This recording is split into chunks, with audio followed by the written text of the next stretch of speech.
योगी। सभी लोग महाराज के सामने मिलाकर स्वागत करेंगे।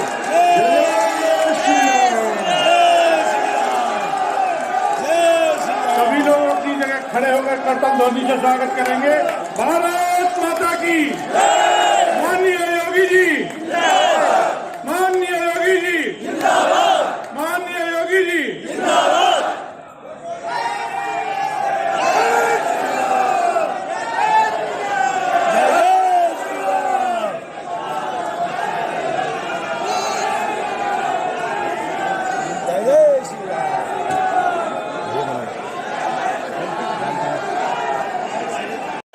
भारत माता की।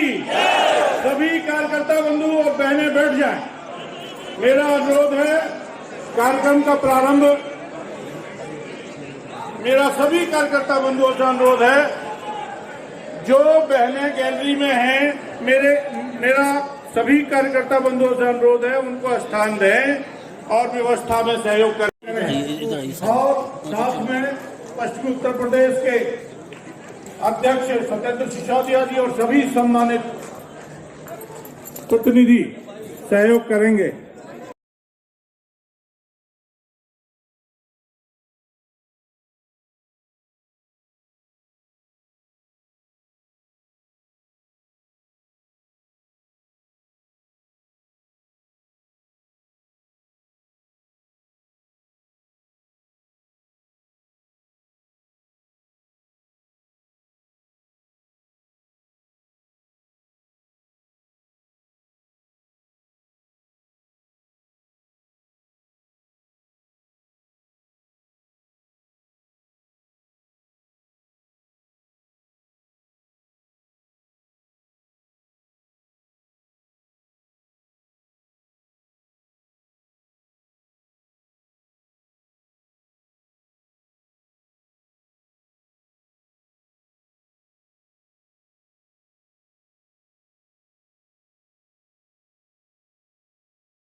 अध्यक्ष श्री पंकज अग्रवाल जी, उनसे मेरा अनुरोध है कि वो भी प्रतीक चिन्ह बैठकर सम्मान करेंगे।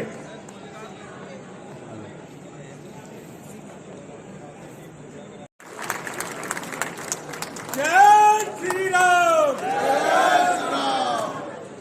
अब मैं कार्यक्रम को आगे बढ़ाते हुए पश्चिम क्षेत्र के यशस्वी क्षेत्रीय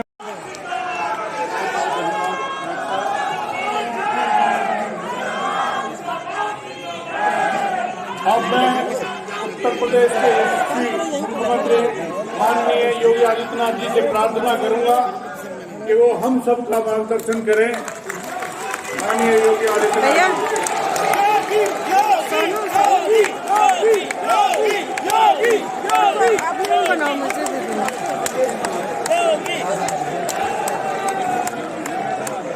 भारत माता की जय। गौतम बुद्ध नगर संसदीय क्षेत्र के आज के इस प्रबुद्ध सम्मेलन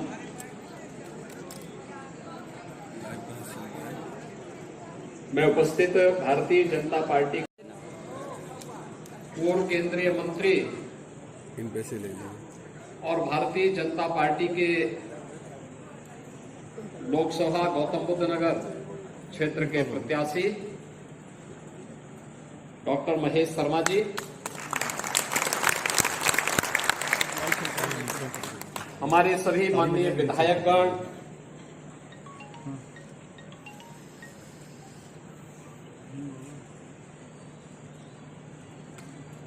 श्री पंकज सिंह जी, श्री तेजपाल नागर जी, श्री धीरेन्द्र सिंह जी, विधान परिषद सदस्य श्री नरेंद्र भाटी जी, राज्यसभा की माननीय सांसद श्रीमती कांता करदम जी, प्रभारी मंत्री भारतीय जनता पार्टी के जिला के अध्यक्ष श्री गजेंद्र मावी जी, महानगर अध्यक्ष मनोज गुप्ता जी, प्रमोद गुप्ता जी, लोकसभा के संयोजक पंडित भाटी जी, अनिल सिसोदिया जी, क्षेत्रीय महामंत्री हरीश ठाकुर जी, हमारे सहयोगी दल राष्ट्रीय लोक दल के जिला के अध्यक्ष श्री जनार्दन भाटी जी, जिला पंचायत अध्यक्ष अमित चौधरी जी, गौतम बुद्ध नगर लोकसभा क्षेत्र से जुड़े हुए सभी हमारे प्रबुद्धजन, उपस्थित बहनों और भाइयों, आज के इस प्रबुद्ध सम्मेलन में मैं आप सबका हृदय से अभिनंदन करता हूं। आप सबने अपना समय निकाल करके लोकतंत्र के इस महापर्व में अपनी प्रतिबद्धता को व्यक्त करने के लिए हमारे पदाधिकारी और जनप्रतिनिधियों के आग्रह पर आप यहां पर उपस्थित हुए हैं। ये मेरा दायित्व बनता है कि मैं आपका स्वागत करूं, अभिनंदन करूं। योगी योगी चुनाव के पहले, इससे पहले कि हमारी पब्लिक रैली प्रारंभ हो, तो पब्लिक रैली के पहले समाज के उस तबके को जो समाज में एक माहौल बनाएगा, समाज के ओपिनियन को मोदी जी के नेतृत्व में भारतीय जनता पार्टी सरकार ने जिस नए भारत का दर्शन हम सबको कराया है, उस भारतीय जनता पार्टी को पुनः तीसरी बार देश के अंदर नेतृत्व करने का अवसर प्राप्त हो, इसके लिए आपका आह्वान करने को भी बनाने में बड़ी भूमिका का निर्वहन करते हैं। और गौतम बुद्ध नगर और प्रबुद्ध जनों का इस समन्वय हमें नए भारत के, नए उत्तर प्रदेश का दर्शन भी कराएगा। कि मुख्यमंत्रियों के लिए अभिषिक्त हुआ करता था। ठीक था।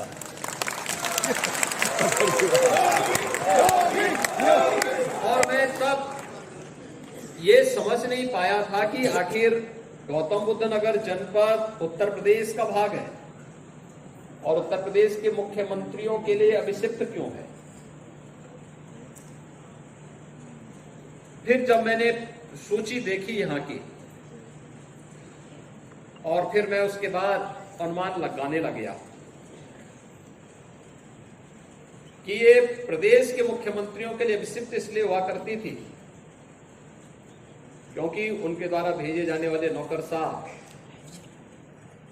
यहां की जनता को कंगाल करते थे और अपने आप को और अपने संरक्षकों को मालामाल करते थे। ये तथ्य सामने ना आने पाए, इसके लिए उनके द्वारा प्रयास होते थे कि इन तथ्यों पर धूल ही झोंका जाए, जितनी पट्टी बांधी जाए वो गांधारी की पट्टी यहां बंधी रहती थी।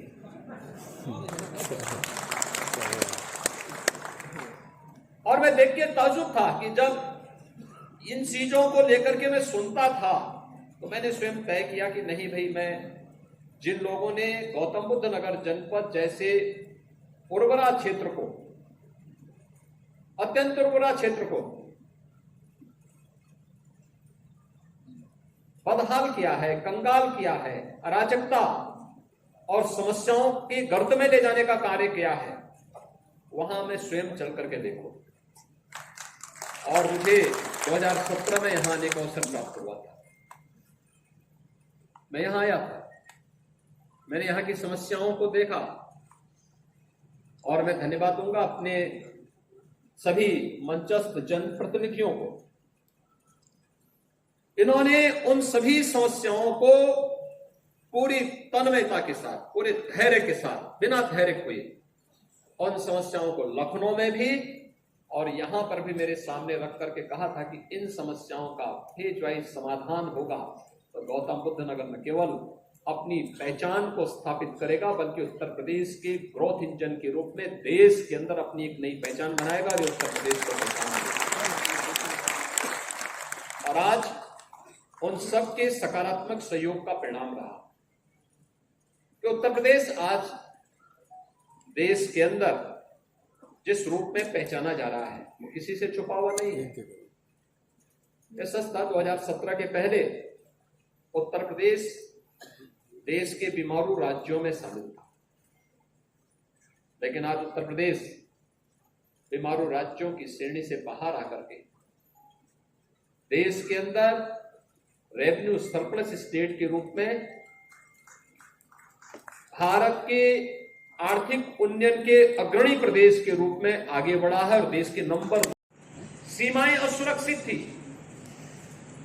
देश के अंदर जिस प्रकार का वातावरण उस समय बनाया था, सरकारें भ्रष्टाचार में डूबी हुई थी, आकंठ भ्रष्टाचार में डूबी हुई थी, विकास अवरुद्ध हो गया था, नौजवान हताश था, अन्नदाता किसान आत्महत्या करने के लिए मजबूर था, व्यापारी असुरक्षित था, बेटी असुरक्षित थी, असहाय थी। और उन स्थितियों में 2014 में मोदी जी के नेतृत्व को इस देश ने हाथों हाथ लिया। मोदी जी ने उस समय देश के अंदर कार्य नहीं किया, उन्होंने केवल देश के एक राज्य गुजरात में मुख्यमंत्री के रूप में अपने एक शानदार पारी को आगे बढ़ाया था और उस पारी को खेलते खेलते उन्होंने देश के सामने कुछ उदाहरण प्रस्तुत किए थे, कुछ मॉडल प्रस्तुत किए थे, लोगों ने हाथों हाथ लिया। और आज देखते ही देखते पिछले 10 वर्ष में जिस नए भारत का हमें दर्शन होता है, एक सुरक्षित भारत, दुनिया को नेतृत्व देने वाला भारत, और इन सबको हमने देखा है। एक सुरक्षित भारत भी है, आंतरिक रूप से भी बाह्य रूप से भी। दुनिया के अंदर निवेश के सबसे अच्छे डेस्टिनेशन के रूप में जाने जाने वाला भारत है। युवाओं की आजीविका को तेजी के साथ आगे बढ़ाने वाला भारत है। इंफ्रास्ट्रक्चर के एक नए दौर में भारत को ले जाने वाला भारत है। भारत की युवाओं की आजीविका का प्रबंध भी है, आम जनता की आस्था का सम्मान भी है। इस नए भारत में जय श्री राम को अंदर हम देख सकते हैं। इस नए भारत को जब हम देख रहे हैं, उस नए भारत के नए उत्तर प्रदेश में हम सबको भी तय करना है। मोदी जी ने देश के अमृत काल के प्रथम वर्ष में देश को विकसित भारत की एक संकल्पना दी है। विकसित भारत तब होगा जब विकसित उत्तर प्रदेश होगा, और उत्तर प्रदेश तब विकसित होगा जब गौतम बुद्ध नगर जनपद अपनी पूरी क्षमता के साथ आगे बढ़े। हमें इस बात की खुशी है, हमारे जनप्रतिनिधिगण मंच पे हैं, माननीय सांसद हैं, माननीय विधायकगण हैं, और सचमुच उन्होंने एक आदर्श जनप्रतिनिधि के रूप में जो अपने आप को स्थापित किया, अपने आप को साबित किया, और दुनिया के लिए, देश के लिए, लोकतांत्रिक मूल्यों के लिए, लोकतंत्र पर विश्वास करने वाले उन सभी लोगों के लिए एक उदाहरण है। मैं एक छोटी सी घटना आपको बताता हूं, इसी गौतम बुद्ध नगर जनपद की। एक बड़े प्रतिष्ठान का यहां पे उद्घाटन था। कोरोना कालखंड के दौरान वह जमीन आवंटित हुई थी, और जमीन आवंटन होने के बाद वह 2022 के अंत में मेरे पास आए कि हमें अपने इस बड़े प्रतिष्ठान का उद्घाटन करना है। तो मुझे विश्वास ही नहीं हुआ कि इतनी जल्दी इतना बड़ा सेंटर, हजारों करोड़ रुपए जिसमें लगे हों, वह तैयार हो गया। मैंने कहा मैं रिपोर्ट भी ले लेता हूं, आपने मुझे अपना इनविटेशन दिया है और ये इनविटेशन आपने मुझे दिया है तो मैं इसको एक बार देख लेता हूं। मैंने रिपोर्ट मांगी, मुझे आया कि हाँ साहब ये बन के तैयार हो चुका है, और इसके आने के बाद 40,000 करोड़ रुपए के नए निवेश के प्रस्ताव गौतम बुद्ध नगर जनपद में आज इसके साथ ही आ जाएंगे। और हजारों लोगों को रोजगार प्राप्त होगा। तो मैंने उनको मैसेज किया, मैंने कहा भी ठीक है, हम लोग आ रहे हैं, इसमें एक काम करना कि मेरे आने के पहले सभी माननीय जनप्रतिनिधियों को इसके लिए आमंत्रण जरूर दीजिए। तो चौंका, कहा जनप्रतिनिधि? मैंने कहा हाँ, वहां के माननीय सांसद होंगे, माननीय विधायकगण होंगे। कहा क्या गौतम बुद्ध नगर में भी, गौतम बुद्ध नगर जनपद में भी सांसद विधायक हैं? अरे हमने कहा क्या गौतम बुद्ध नगर जनपद क्या किसी और जिले का है? वो आके मेरे सामने इस बात को कहे साहब मैं भौचक हूं, मेरी पूरी जिंदगी जिस राज्य में और जिस क्षेत्र में व्यतीत हुई, अगर वहां इतना बड़ा निवेश मैं करता तो अब तक लोग मेरा जीना हराम कर देते। और गौतम बुद्ध नगर जनपद में न कोई सांसद, न कोई विधायक, न कोई अन्य पदाधिकारी, कोई भी मेरे पास कहने के लिए नहीं आया इस कार्य में मैं इसको लूंगा, मेरे लोग यहां रहेंगे, फलाना वहां रहेंगे। हर व्यक्ति इस बात के लिए प्रफुल्लित है कि एक नया निवेश हमारे जनपद में आया है और मेरे देश के लोगों को, मेरे प्रदेश के नौजवानों को यहां नौकरी मिलेगी, रोजगार मिलेगा। यह है सकारात्मक योगदान। और जो सकारात्मक माहौल बना आज उसी का परिणाम है गौतम बुद्ध नगर जनपद की प्रति व्यक्ति आय पर कैपिटा इनकम देश के अंदर सबसे अधिक पर कैपिटा इनकम वाली जनपदों में से एक है। मित्रों, जब अच्छा जनप्रतिनिधि चुना जाता है, अच्छे लोग जनप्रतिनिधि बनकर के चुने जाते हैं, तब इस प्रकार का सकारात्मक माहौल पैदा होता है। और जब इस प्रकार का सकारात्मक माहौल बनता है तो जीडीपी ग्रोथ करती है और पर कैपिटा इनकम में भी इसी प्रकार से वृद्धि होती है, जैसे गौतम बुद्ध नगर जनपद के अंदर हो रही है, हुई है। और देश के सामने एक मानक बड़ा है। आज कौन नहीं जानता है? पहले यहां जो था भी किसी समय का निवेश वो पलायन करता था और पिछले 7 वर्ष में अन्य राज्यों से निवेश यहां आ रहा है, अन्य देशों से निवेश यहां आ रहा है। और यहां के निवेश का वातावरण देश के अंदर जो मोदी जी ने बनाया, उसी का के प्रथम 3 वर्ष में ही भारत को तीसरी बड़ी अर्थव्यवस्था के रूप में मोदी जी का नेतृत्व स्थापित किया। आज आप देख रहे हैं ना, यहां पे निवेश भी आ रहा है और दक्षिण एशिया का सबसे बड़ा एयरपोर्ट भी आप यहां पर दे रहे हैं जेवर के नाम पर। 2017 के पहले जेवर नाम से लोग कांपते थे,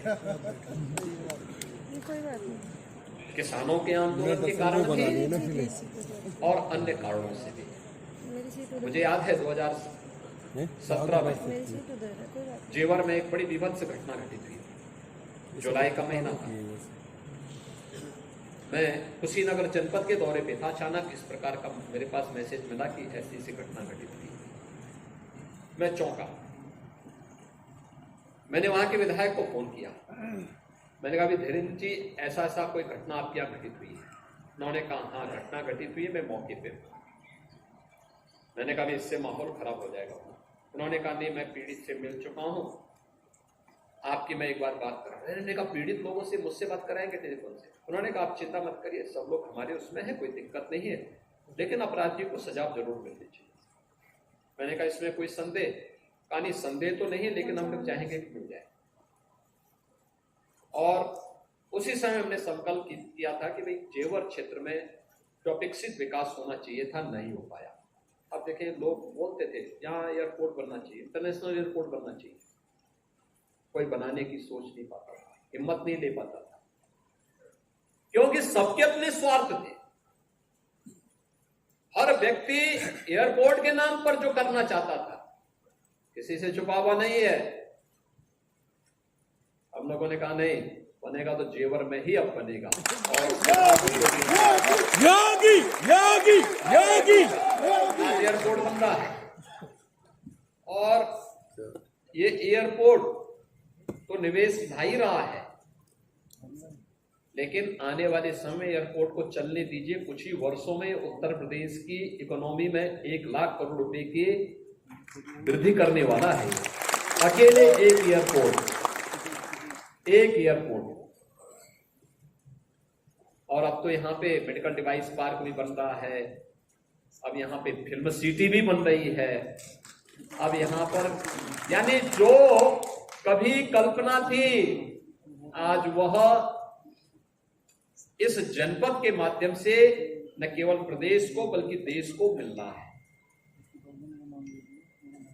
ये जो सकारात्मक वातावरण पिछले 10 वर्ष के अंदर देश के अंदर देखने को मिला है, उन मूल्यों के साथ जो जीवन जीते हैं। एक तरफ वे लोग हैं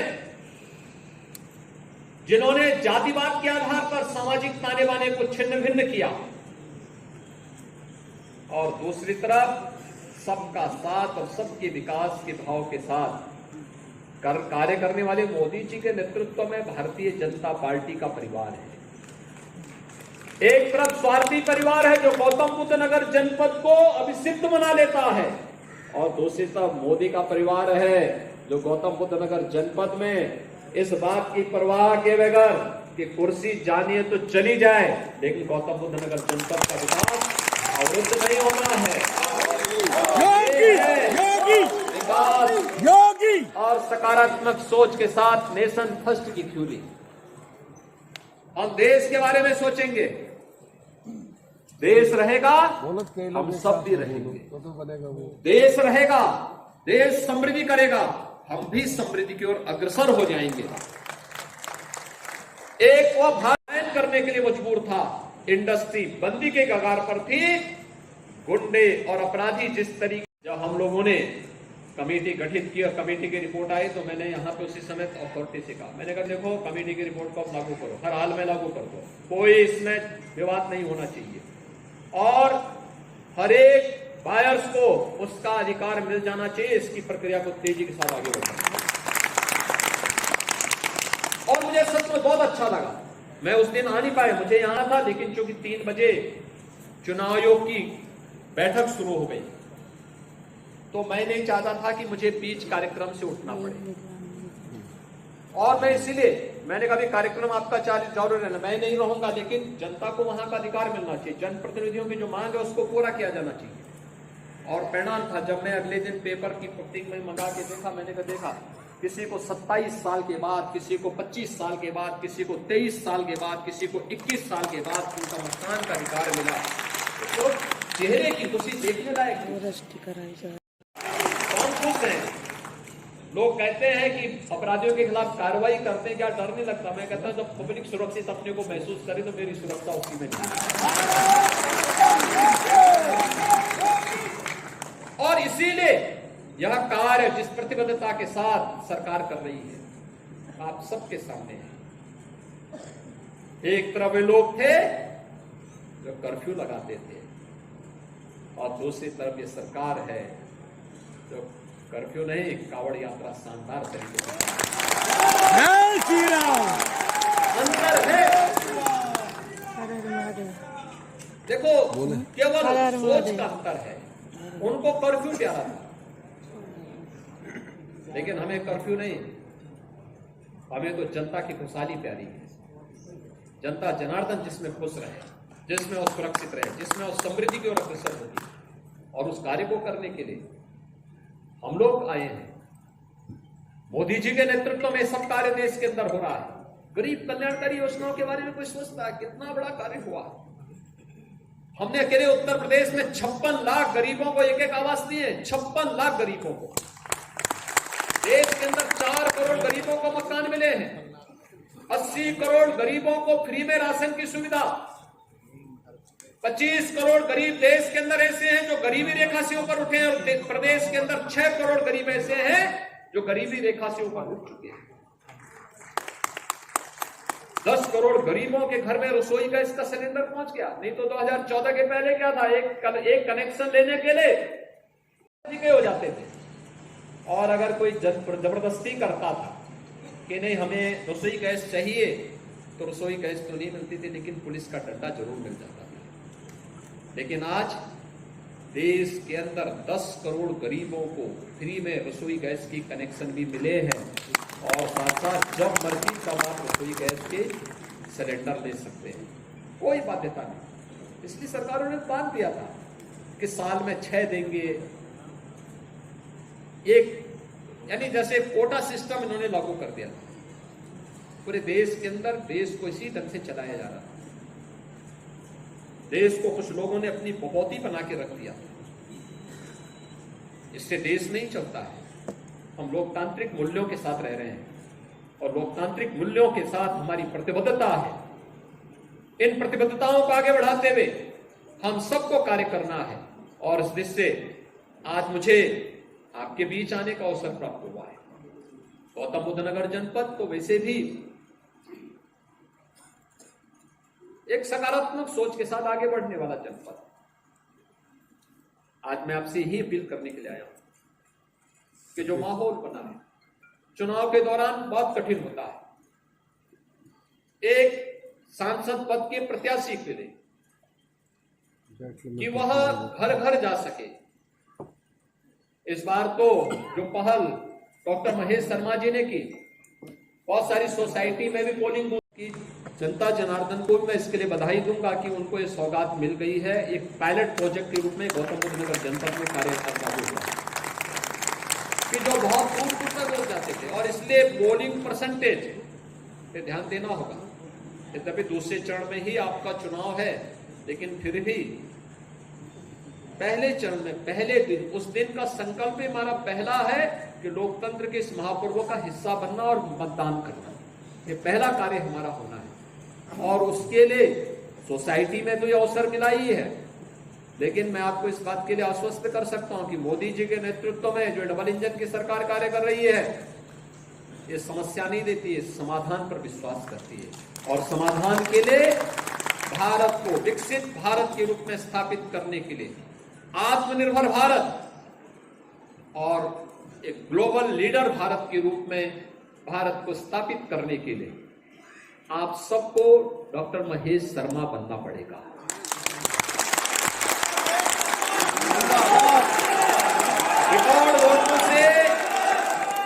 रिकॉर्ड वोटों से डॉक्टर महेश शर्मा जी को चुनाव जिताने के लिए लगना पड़ेगा। कोई भी अति आत्मविश्वास का भाव नहीं होना है। युद्ध और चुनाव दोनों पूरी सावधानी और पूरी सतर्कता के साथ लड़े जाने चाहिए, पूरी मजबूती के साथ लड़े जाने चाहिए। हम उसी सतर्कता और सावधानी का परिचय देते हुए एक एक वोट डॉक्टर महेश शर्मा जी को दिलवा करके 80 उत्तर प्रदेश के अंदर 80 मनकों की जो माला मोदी जी के गले में पड़नी है, उसमें से गौतम बुद्ध नगर जनपद की जो माला होगी सर्वाधिक वोटों की होनी चाहिए, क्योंकि देश के अंदर सबसे ज्यादा निवेश भी और सबसे अधिक आर्थिक प्रगति के साथ साथ सब कुछ आपको मिला है। मेट्रो आपको मिल गई, डेडिकेटेड फ्रेट कॉरिडोर के दोनों eastern and western dedicated freight corridor का जंक्शन भी आपको मिल गया, एयरपोर्ट भी आपको मिल गया, फिल्म सिटी भी आपको मिल गई, मेडिकल डिवाइस पार्क भी मिल गया और सबसे ज्यादा निवेश के साथ साथ सबसे ज्यादा पर कैपिटा इनकम वाला जनपद भी गौतम बुद्ध नगर जनपद बन गया है। तो इन सभी उपलब्धियों के लिए केवल आपसे यही अपेक्षा रखेंगे कि अगर हम लोगों ने आने का अभिशाप को तोड़ा है तो आपको चुनाव बूथ पर जाने के अभिशाप से भी अपने को अलग करना पड़ेगा कि हम जाएंगे जरूर। गर्मी होगी, सर्दी होगी, बरसात होगी, कुछ भी होगा, हम पोलिंग बूथ पर जाएंगे और प्रत्येक जनता जनार्दन से यही अपील करनी है कि अपने लोकतांत्रिक अधिकार का प्रयोग जाकर के देश के लिए करना है। मोदी जी ने निस्वार्थ भाव के साथ देश के लिए, देश की सेवा का जो कार्य किया है, इसके लिए अपने आप को लगा करके कार्य करना है। भारतीय जनता पार्टी को भारी बहुमत से विजयी बनाने के लिए कार्य करना है।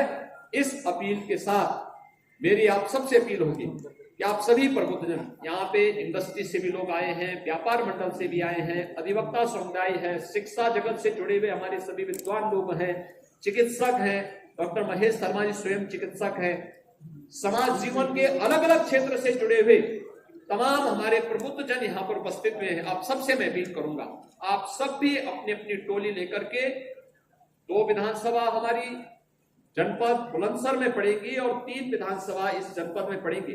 इन सभी जनपदों में हम लोग जा करके इन सभी विधानसभा क्षेत्रों में अपनी अपनी टोली को ले जाकर के एक एक व्यक्ति से अपील करेंगे और भारी बहुमत से डॉक्टर महेश शर्मा को विजयी बनाने के लिए हम लोग कार्य करेंगे। विश्वास के साथ आप सबको आसंती नवरात्रि और रामनवमी की मंगलमय शुभकामनाएं आप सबके प्रति देते हुए अपनी वाणी को यहीं पे विराम देता हूं। धन्यवाद। जय हिंद।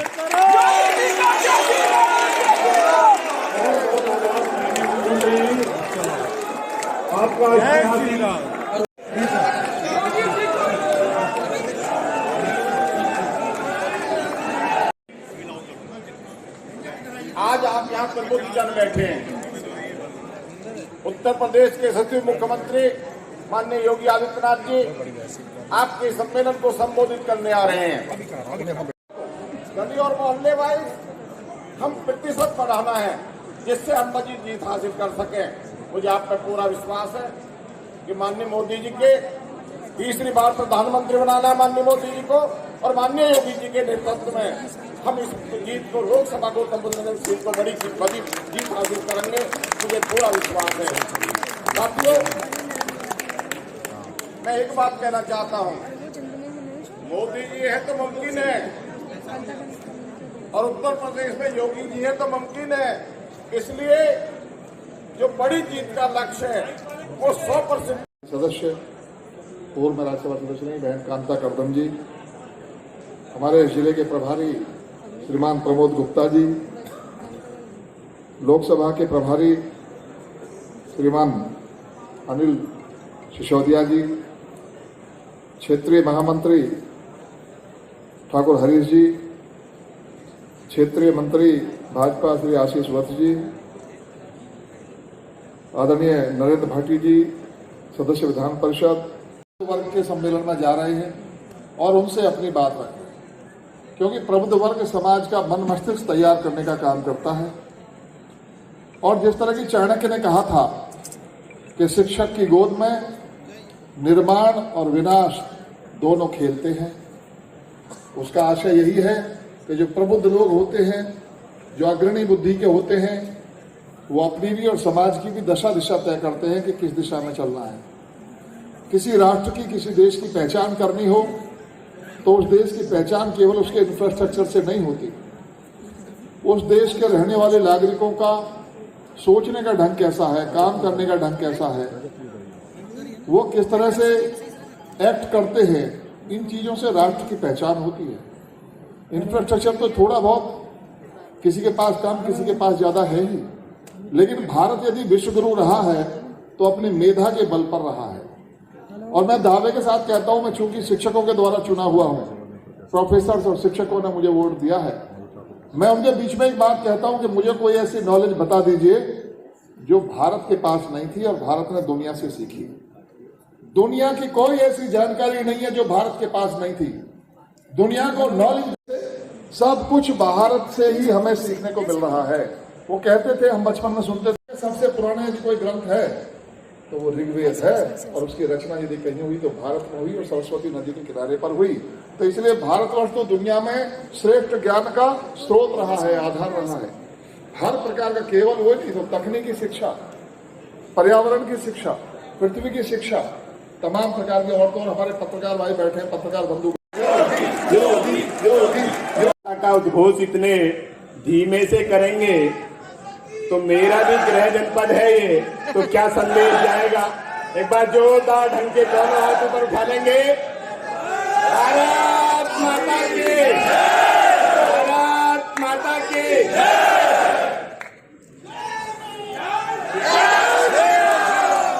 जय श्री राम, जय जय श्री राम।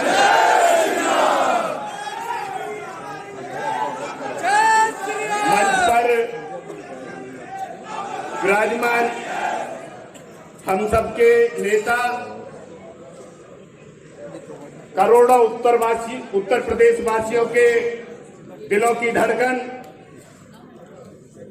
उत्तर प्रदेश के यशस्वी और तपस्वी मुख्यमंत्री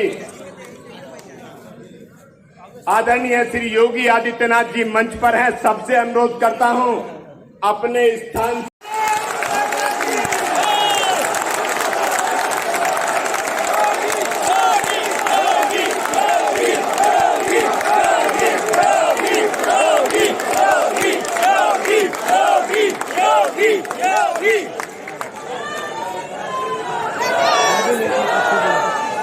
मंच पर उपस्थित सभी अपना स्थान ले लेंगे।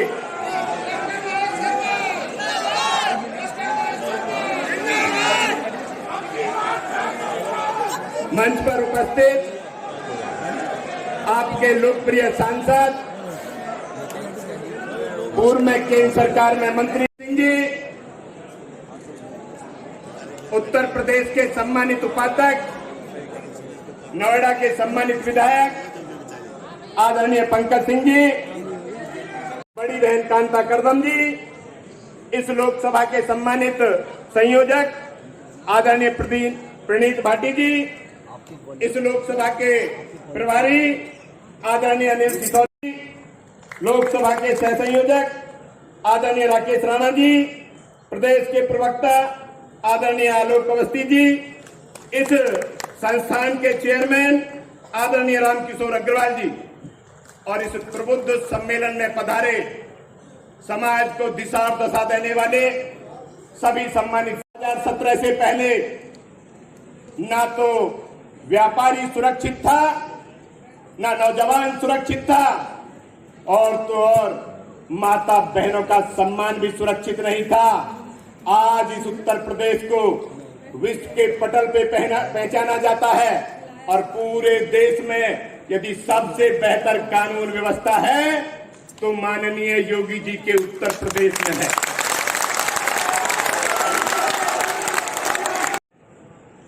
जब घर से बाहर निकलती थी तो गले में जो सोने का हार होता था रखती थी और नकली चैन पहन के बाहर निकलती थी, क्योंकि उन्हें मालूम था जो वो शासन था उस शासन में उनका वो हार सुरक्षित नहीं था, उनका सम्मान सुरक्षित नहीं था। आज सीना ठोक के कह सकता हूं, मेरी माता बहनें सोने से के हार से सजी धजी रात को 12 बजे सहारनपुर से सीमा शुरू होती है उत्तर प्रदेश की और सोनभद्र तक उत्तर प्रदेश की सीमा है। कहीं से भी बहन निकल के चली जाए, किसी की हिम्मत नहीं है कि बहन की तरफ नजर उठा के लिए। रूप में जो पहचान बनी है इस गौतम बुद्ध नगर की, जहां लोग आने बसने से डरते थे, आज वो करोड़ों हजारों करोड़ रुपए का निवेश कर रहे हैं। आज प्रदेश में जितना निवेश हुआ उसका 26% निवेश आपके यहां हुआ है। माननीय मुख्यमंत्री जी, आज गुंडे बदमाशों की शरण स्थली थी ये गौतम बुद्ध नगर, पश्चिम उत्तर प्रदेश का हिस्सा। आज आपके सुशासन और आपके पुलिस व्यवस्था के कारण आज उनकी भय स्थली बनी है। आज गुंडे बदमाश आपके नाम से कांपते हैं और जिला बदर नहीं, कुछ तो दुनिया से भी बदर हो चुके हैं।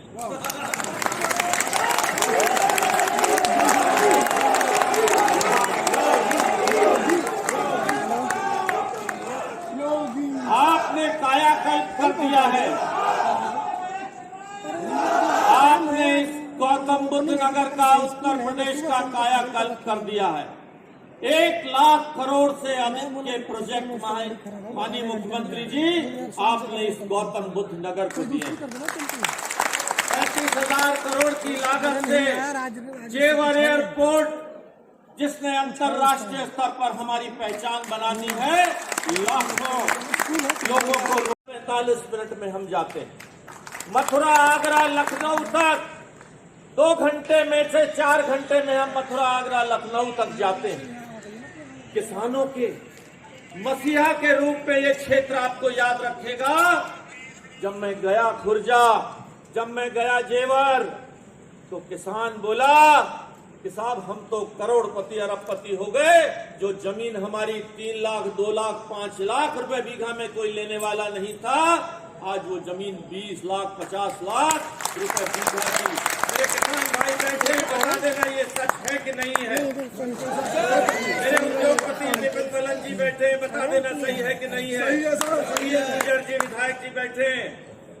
साथियों, मैं आप सब की ओर से, अपनी ओर से अभिनंदन करता हूं और इस राजनीतिक सफर में मेरे चारों विधायक साथी, भाई पंकज सिंह जी, भाई तेजपाल नागर जी, भाई धीरेन्द्र सिंह जी और बहन मीनाक्षी जी और भाई सिकंदराबाद के भाई लखतेक और मेरे बड़े भाई जिन्हें पार्टी ने उनके प्रणेता आदरणीय चौधरी चरण सिंह जी को राष्ट्र सम्मान से सुशोभित किया है, पार्टी के अध्यक्ष भाई जनार्दन भाटी जी और उनकी पूरी टोली को मैं अभिनंदन करता हूं आपकी तरफ से। कुछ नाम मैं छोड़ देता हूं। योगी जी की जोड़ी देश और प्रदेश की कमान संभाले बैठी है, चाहे वो उद्योगपति हो, चाहे किसान हो, चाहे जवान हो, चाहे नौजवान हो या मेरी माता बहनों का सम्मान हो, इसमें कोई कमी नहीं आएगी, ये विश्वास रख लीजिए।